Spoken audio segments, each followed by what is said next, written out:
Hay historias que no deberían contarse. No porque sean falsas, sino porque escucharles el eco puede abrir algo que jamás debió despertarse.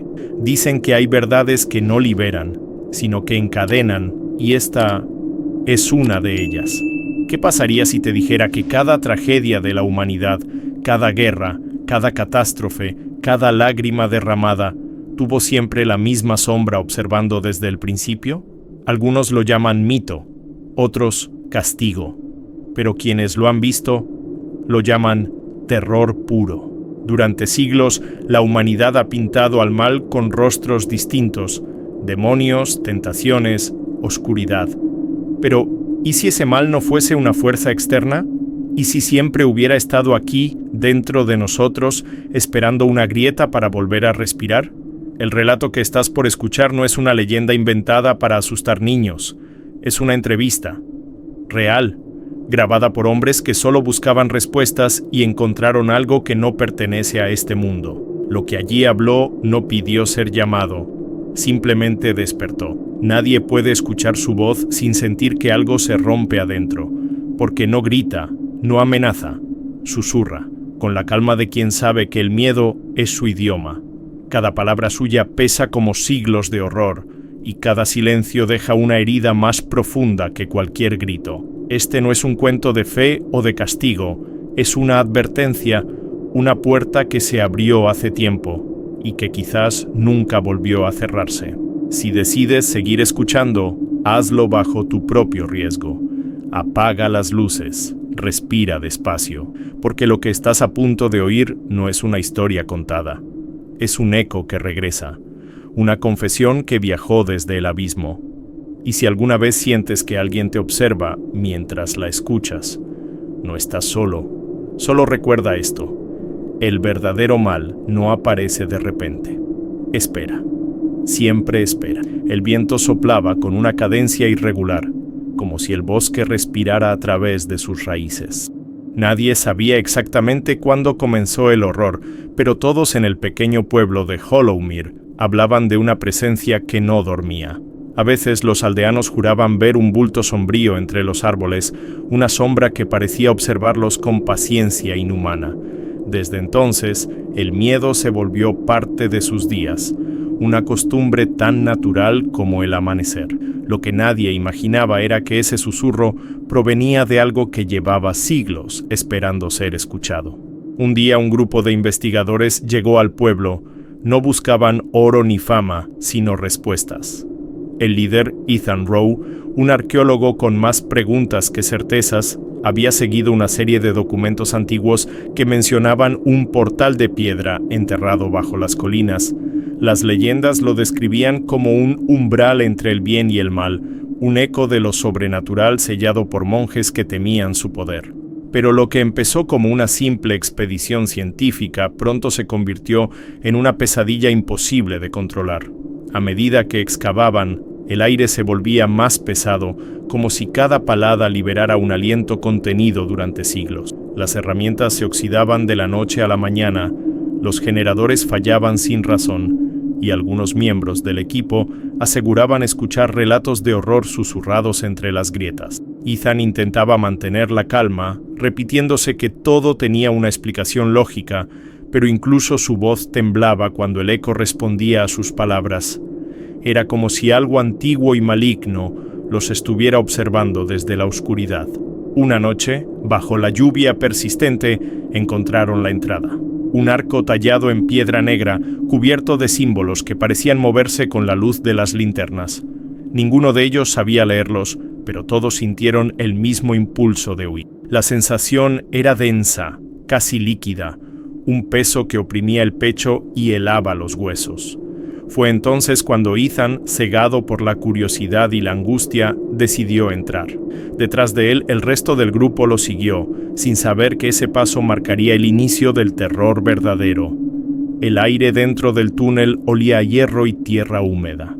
Las sombras parecían deslizarse por las paredes, susurrando con voces que no pertenecían a este mundo. Uno de los técnicos, una mujer llamada Grace, se detuvo en seco al escuchar un llanto proveniente del fondo. Pero cuando apuntaron las linternas, no había nadie. Solo silencio, o eso creyeron, hasta que un sonido retumbó detrás de ellos como un suspiro profundo o una respiración que no era humana. Ethan Rowe nunca creyó en el sobrenatural, al menos no hasta que los ruidos de aquella cueva comenzaron a imitar el sonido de su propia voz. Era un hombre de ciencia, un escéptico empedernido que buscaba respuestas donde otros veían milagros. Pero algo en Hollowmere no encajaba. El aire se volvía espeso y cada paso dentro del túnel resonaba como si el suelo respirara bajo sus botas. Las paredes húmedas parecían observarlo y cada gota de agua que caía del techo marcaba el ritmo de una advertencia silenciosa. Allí, entre la piedra y la oscuridad, el terror empezaba a tomar forma. El grupo instaló un pequeño campamento en la entrada de la cueva. Las noches eran frías y la niebla se arrastraba como una criatura viva, cubriendo las tiendas con un velo blanco. Algunos miembros del equipo decían ver bultos moviéndose entre los árboles. Otros simplemente evitaban mirar. Ethan intentaba mantener la calma, revisando mapas y notas, pero algo dentro de él sabía que esa cueva no era un sitio cualquiera. Los aldeanos la llamaban la garganta del infierno y decían que quien la despertara atraería al mal disfrazado de eco. En una de las madrugadas, mientras el fuego agonizaba, Ethan encontró una inscripción tallada en una roca: "El que entra sin fe, sale sin alma". Leyó esas palabras una y otra vez, tratando de hallar sentido lógico, pero solo sintió un escalofrío que le recorrió la espalda. Al amanecer, el arqueólogo reunió al equipo y les advirtió que no se alejaran del perímetro. Sin embargo, el miedo ya se había instalado entre ellos como una infección invisible. La cueva parecía respirar, y cada corriente de aire traía un murmullo distinto, como un coro lejano que recitaba oraciones al revés. Durante el tercer día comenzaron a notar un cambio en el ambiente.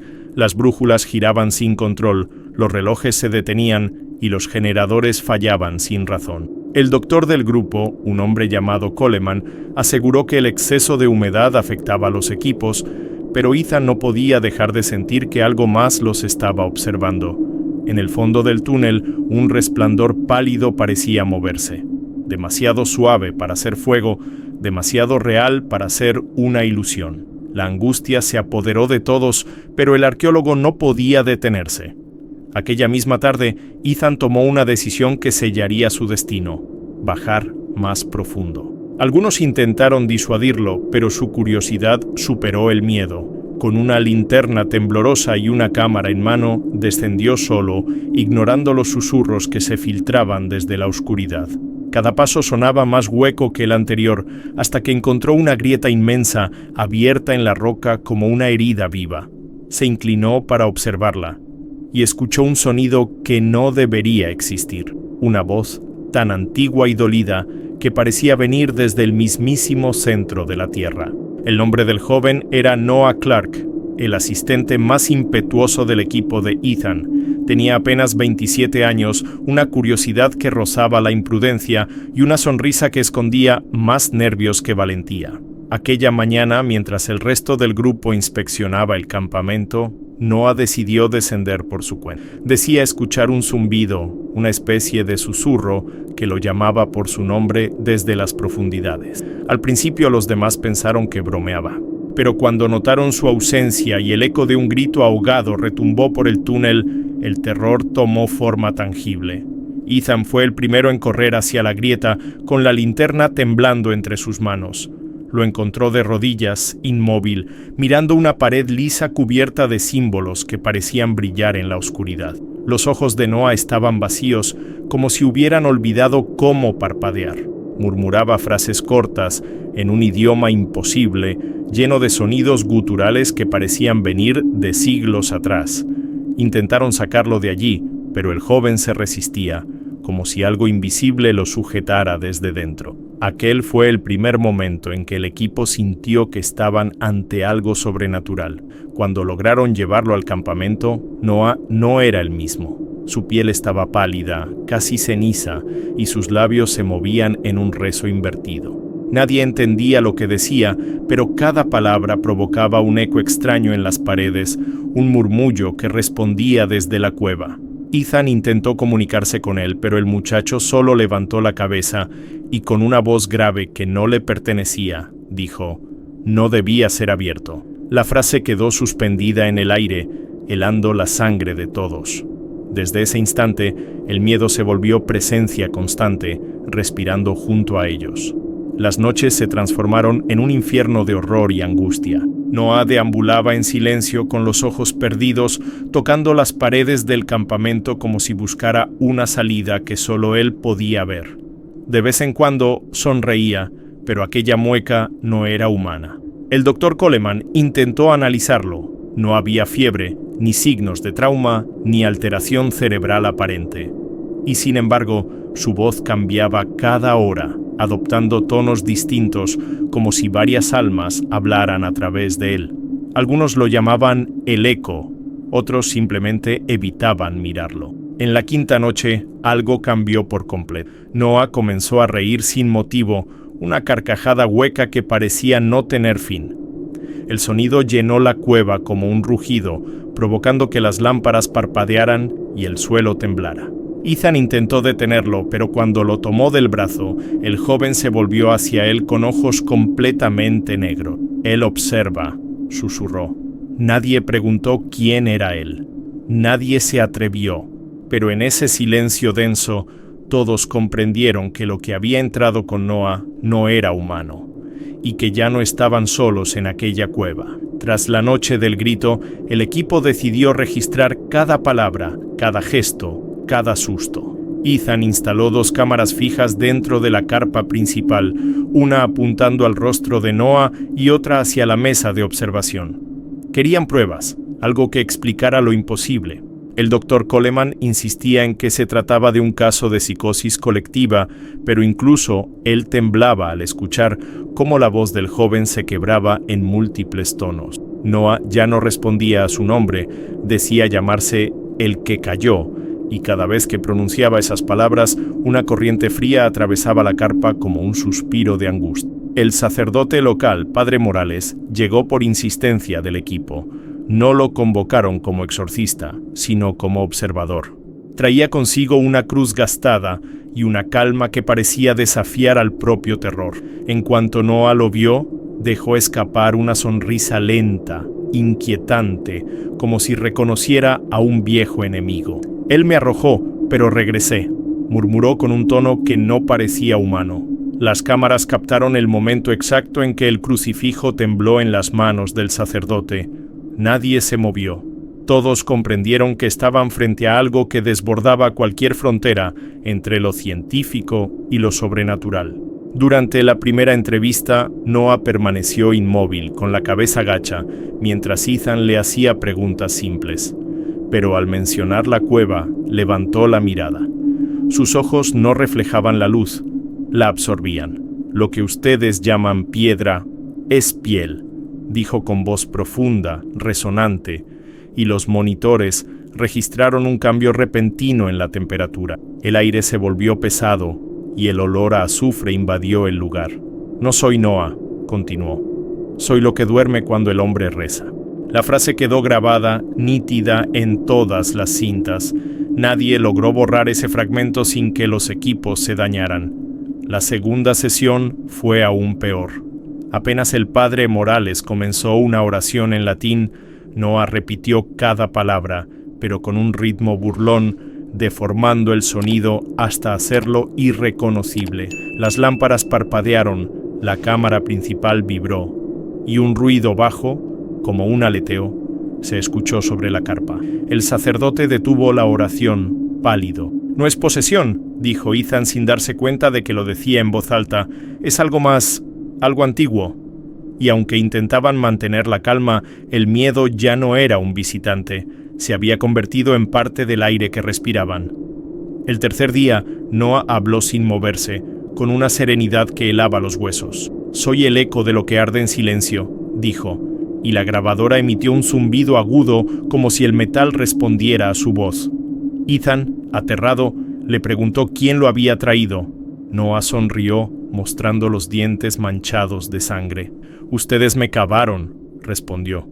Fue entonces cuando las cámaras captaron algo detrás de él, una sombra inmensa, con forma de alas, que se desvaneció en un parpadeo. El grupo entero quedó paralizado. Nadie habló, pero todos sabían que esa noche la entrevista no había terminado, solo estaba empezando. La cuarta entrevista nunca estaba planificada, pero sucedió igual. Ethan la inició solo, al amanecer, mientras el resto del equipo dormía. La cámara titilaba, como si algo invisible respirara sobre el lente. Noah ya no estaba encadenado, solo sentado frente a la mesa, con una sonrisa que parecía conocer el final antes de que empezara. ¿Quién eres realmente?, preguntó Ethan con la voz quebrada. La respuesta llegó lenta, como un veneno que se desliza por la piel. Soy el primero en caer, el que observa cuando Dios calla. Aquel instante marcó el nacimiento del horror verdadero, un susurro que no solo se escuchaba, se sentía en los huesos. Noah comenzó a narrar cosas que ningún ser humano debería saber. Describió con detalle la destrucción de Sodoma, el instante en que el cielo ardió y las almas gritaban sin voz. Habló de Abraham, de cómo la duda fue sembrada en su mente por un susurro que no venía del cielo sino del mal. Su tono era tranquilo, casi didáctico, pero cada palabra dejaba un rastro de terror tan palpable que el aire parecía temblar. Ethan no podía moverse. Solo grababa, consciente de que estaba presenciando algo que borraba toda frontera entre mito y realidad. Yo fui el que tocó a Job, continuó Noah. Le enseñé que la fe y el dolor son hermanos. Sus ojos se volvieron oscuros como pozos sin fondo. El padre Morales entró corriendo, pero se detuvo en seco al escuchar la voz que salía del joven. Era doble, una grave y otra infantil, un eco de algo inhumano. Yo estuve allí cuando Longinos alzó la lanza. Yo moví su brazo. El sacerdote dejó caer el crucifijo. Ethan sintió que el suelo se movía. La carpa entera vibró como si una presencia gigantesca respirara bajo tierra. El miedo ya no era mental, era físico. Noah hablaba con una mezcla de orgullo y tristeza. Yo no tenté al hombre, solo le recordé lo que ya existía en él, el deseo de ser Dios. Su voz se mezcló con un zumbido grave que resonó desde los equipos. La cámara grabó líneas negras cruzando la imagen, como si una sombra pasara frente a la luz. Cuando Jesús fue vendido, yo estaba allí, dijo. Le hablé al que contó las monedas.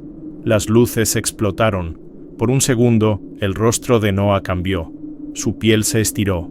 Sus ojos ardieron con una llama oscura y de su boca salió una carcajada que no pertenecía a ningún ser vivo. El padre Morales gritó una oración que se perdió entre el estruendo. Noah lo observó con desdén y pronunció las palabras que helaron la sangre de todos. Yo no vine a tentar, vine a cobrar. Las cámaras fallaron. El generador rugió. El suelo se fracturó en una línea brillante y un olor a azufre llenó la carpa. Ethan cayó de rodillas. Lo último que grabó fue la voz de Noah susurrando en un tono casi tierno. La fe fue el primer fuego y yo fui la chispa. Afuera un murmullo recorrió la colina. Nadie lo sabía entonces, pero esa sería la última vez que alguien escucharía hablar al muchacho. Esa noche, el aire cambió. No fue un simple descenso de temperatura, fue como si el mundo hubiera dejado de respirar. Las cámaras que aún funcionaban captaron un leve parpadeo, seguido de una vibración profunda, casi orgánica, como un corazón latiendo bajo la tierra. Noah estaba inmóvil, sentado sobre la silla metálica, pero su sombra se movía sola, al compás de una respiración que no era suya. Ethan observaba desde la distancia, con las manos temblorosas. ¿Lo oyes?, murmuró el doctor Coleman. Noah, no, el suelo. Y era el miedo hecho sonido, el rugido de algo que despertaba en silencio. Las luces comenzaron a parpadear, una tras otra, hasta que la oscuridad se apoderó del campamento. El sacerdote encendió su linterna y vio algo que le robó el aire. Marcas ardientes aparecían sobre la piel de Noah, líneas rojas que formaban símbolos antiguos girando lentamente sobre su pecho. ¡Detente!, gritó Morales. Pero el joven abrió los ojos y del negro profundo emergió un brillo dorado, antinatural, como fuego líquido. La cámara registró el instante exacto en que el crucifijo del sacerdote comenzó a derretirse. El olor a metal quemado llenó el aire. El terror ya no era psicológico, era físico, tangible, vivo. Los instrumentos del campamento se volvieron locos. Los monitores mostraban temperaturas imposibles: 43 grados, 47, 50. Sin embargo, el aliento de todos se convertía en vapor helado. Ethan intentó acercarse, pero una fuerza invisible lo empujó hacia atrás, lanzándolo contra la pared. «No es él», gritó Coleman, «es algo dentro de él». Noah empezó a reír, una risa seca, ronca, como el sonido de la piedra rompiéndose. «¿Crees que fui vencido?», dijo con voz doble, resonando en cada rincón del lugar. «Yo fui el primero, y seré el último». Cada palabra provocaba un temblor leve, un eco que parecía venir desde el fondo del mundo. De pronto el generador rugió con un chasquido y todo se volvió luz. Por una fracción de segundo, las cámaras captaron una figura detrás de Noah, alta, desproporcionada, con alas de sombra extendiéndose por toda la carpa. Las telas se movían como si alguien o algo las empujara desde afuera. El sacerdote cayó de rodillas, recitando una oración que el viento devoró. «Yo no pedí volver», dijo Noah, «me llamaron». En ese instante el suelo se abrió apenas 1 centímetro, dejando escapar un vapor denso y oscuro, un aliento antiguo que olía a sufrimiento y horror. El cuerpo del joven convulsionó, las venas marcadas como raíces bajo su piel. Ethan trató de acercarse, pero la temperatura subió tanto que el aire parecía fuego. La carpa se iluminó con una luz carmesí, los equipos explotaron, y por un instante todo fue silencio.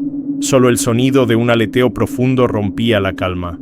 Cuando las luces regresaron, Noah estaba inconsciente, con la cabeza inclinada hacia un lado, y la sombra detrás de él había desaparecido. El padre Morales, exhausto, murmuró: «Esto no fue un exorcismo, fue una advertencia». Nadie respondió. En sus rostros solo quedaba angustia y la certeza de que el mal no había terminado. El amanecer llegó sin color. La cueva, antes viva y vibrante, ahora yacía en un silencio sepulcral.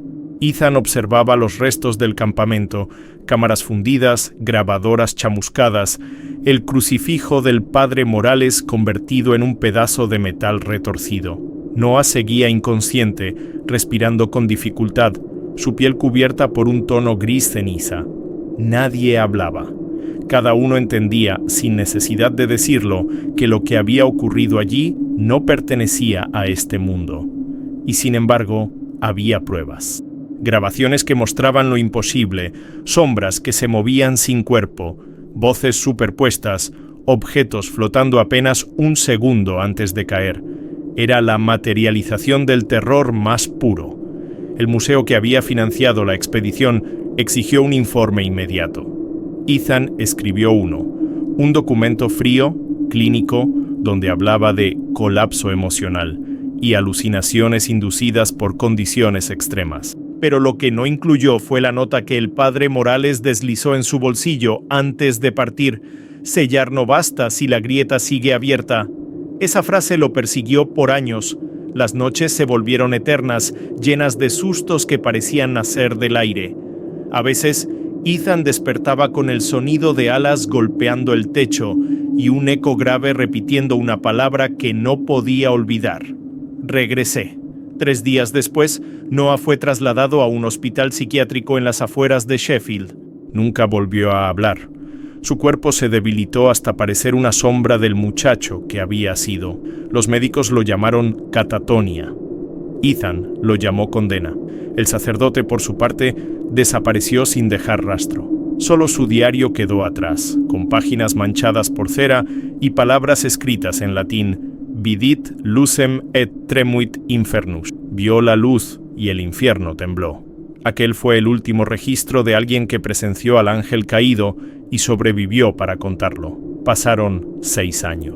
Ethan intentó reconstruir su vida, pero el miedo se había vuelto una presencia constante. Cada noche, a la misma hora, su vieja grabadora se encendía sola. Siempre reproducía lo mismo: un batir de alas, un golpe seco y una respiración profunda. Al principio pensó que era una interferencia, pero luego notó algo diferente. En cada nueva grabación la voz se acercaba un poco más. Podía oír cómo el aire se rompía entre susurros que parecían salir de las paredes. Y justo antes de que la cinta se detuviera, una voz grave, conocida, decía: «La puerta sigue abierta». Ethan no volvió a dormir desde entonces. Su apartamento se llenó de crucifijos, velas y símbolos de protección. Pero nada servía. A veces veía un bulto parado frente a la ventana, con alas oscuras que se disolvían en la luz de la luna. Nadie le creía, nadie quería escucharlo. Hasta que un día decidió compartir su historia, no para convencer a nadie, sino para advertirles. Porque si alguna vez escuchas el sonido de alas en la oscuridad, no mires atrás. No es el viento, es el recuerdo del mal esperando ser llamado de nuevo. Si has llegado hasta aquí, significa que algo en ti no pudo apartar la mirada del abismo. Tal vez fue la curiosidad, o tal vez fue el miedo, ese impulso primitivo que nos empuja a seguir escuchando, incluso cuando sabemos que no deberíamos. Pero dime, ¿qué sentiste? ¿Fue solo un relato de terror? ¿O algo dentro de ti susurró que podría ser real? Quiero saberlo. Quiero que me cuentes abajo, en los comentarios, ¿qué opinas sobre lo que acabas de escuchar? ¿Crees que el mal puede esconderse en lugares olvidados o dentro de nosotros mismos? ¿Has vivido algo que no puedes explicar? ¿Alguna sombra? ¿Algún bulto que se quedó mirándote cuando estabas solo? No lo guardes. Comparte tu historia. Porque a veces, hablar de nuestras asombraciones es la única forma de mantenerlas lejos. Y si esta historia te dejó esa sensación incómoda, esa mezcla de horror y angustia que se queda pegada en el pecho, entonces suscríbete al canal y activa las notificaciones. Aquí, cada semana, abrimos una nueva puerta hacia lo desconocido. Relatos de susto, de oscuridad, de lo que no se ve pero se siente. Historias que no solo asustan, también te hacen mirar diferente la realidad. Recuerda, el miedo no siempre es tu enemigo. A veces es la única señal de que algo o alguien está demasiado cerca. Así que si esta historia resonó contigo, si te dejó pensando o si escuchaste algo extraño mientras la veías, comenta. Tal vez no fuiste el único. Tal vez mientras leías, alguien más estaba escuchando contigo. Porque al final, las sombras no desaparecen, solo esperan el momento perfecto para ser contadas. Y aquí, las contamos todas.